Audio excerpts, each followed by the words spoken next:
Baga nagaan dhuftanii hordoftoota yuutuubii kiyyaa nagaan galata waaqayyoo isiniif haa ta'u. Ana sagantaa qabxiilee 8 isinii qabadhee dhufa. Isa iyyuu humna sammuu fi dandamachuu itti guddisanii sammuu keenya akkamitti itti guddisnaa akkamitti dandamachuu danda'u kan jedhu irratti ana wajjin ta'a. Jabina sammuu ijaaruun adeemsa malee taatee miti. Amala sammuu fayyaa qabeessa ta'e horachuu fi eeguudha. Tooftaaleen humna sammuu keetii si gargaara 8 kinooti. Tokkoffaa yaada guddinaa horachuu fi yaada guddinaa qabaachuun humna sammuu guddisuu fi murteessaadha. Yaadni guddinaa dandeettii fi sammuu dhalootaan akka hin taane amanuudha. Kana amanan ofii kennu hojii cimaa hojjechuudhaan argamuu danda'u. Kufaatiin fi duubatti deebuun daandii du'aa osoo hin taane kan kaarfiin barachuu fi guddina ta'uu hubachuudha. Yaadi guddinaa horachuun qormaata gara carraa jijjiiruutti dandamachuu guddisuu danda'a. Lammaffaan dandeettii miiraa to'achuu horachuu. Dambii miiraa jechuun dandeettiin mitannoo miira tokko haala hawaasummaan fudhatama qabuu fi jijjiirama qabuun bulchuu fi deebii kennuu keenya agarsiisa. Dandeettii to'annoo miiraa guddisuun humna sammuu fi murteessaadha. Tooftaaleen akka xiinxala sammuu fi hafuura baafannaa gadi fagoo fi joornaalii miira kee haala bu'aa qabeessa ta'een akka bulchituuf si gargaaruu danda'u. Kanaafuu dhiibbaa jalatti tasgabbaa'uu fi dandeettii sammuu kee guddisuu dandeessa. Sadaffaan galma qabatamaa taa'e kaa'e.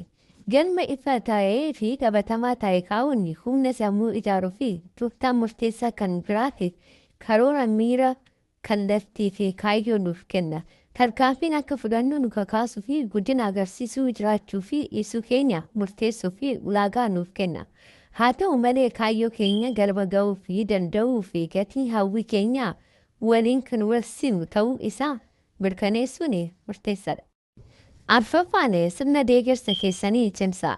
Sirna deeggarsa cimaan dandamachuu sammuu guddisuu keessatti gahee olaanaa qaba. Maatii, hiriyoota, gorsitoota yookaan gorsitoota ogummaa yeroo rakkisaa keessatti deeggarsa argachuu gara isaanitti deebi'uun dandeessu. Qabaachuun humna sammuu kee haalaan guddisuu danda'a. Isaan jajjabina yaadaa fi qajeelfama qormaata jireenyaa keessaa darbuu fi si gargaaruu danda'u. Shanaffaa of jaalachuu shaakali. Yeroo kufaatii yookaan of shakkitu ofitti gaarummaa qabaachuun humna sammuu baay'ee barbaachisaadha. Of qeequrraa fagaadhu. Ofii haasa'uuf jajjabeessuu irratti bobba'aa. Dugda mataa keetii qabaachuu ni gargaara. Ja'affaa naannoo mijataa kee keessaa bahe. Yeroo baay'ee humna sammuu ijaaruun naannoo mijataa kee keessaa bahuu fi sodaa kee fuula duraa dhaabbachuu dabalata. Wantoota haaraa yaaluun daangaa ofumaan kaa'e mo'uu dandeessa. Tarii immoo amma yaaddu caalaa madaqsuu dandeessa. Ogummaa haaraa barachuu fi hojii qormaata fudhachuu yookaan foobiyaa yeroo dheeraa fi si muddatan tarkaanfii naannoo mijataa keetiin haala ta'uu hunduu humna sammuu keetiif gumaacha qaba. Torbaffaan hojii guyyaa guyyaan qopheessuu. Amala sammuu nama guddisuu irratti hundaa'e hojii guyyaa guyyaan uumuu fi humna sammuu ijaaruuf gargaara. Gochaaleen akka barruu galateeffannaa sammuu shaakaluu fi shaakala lafa qabsiisuuf dabaluu dandeessa.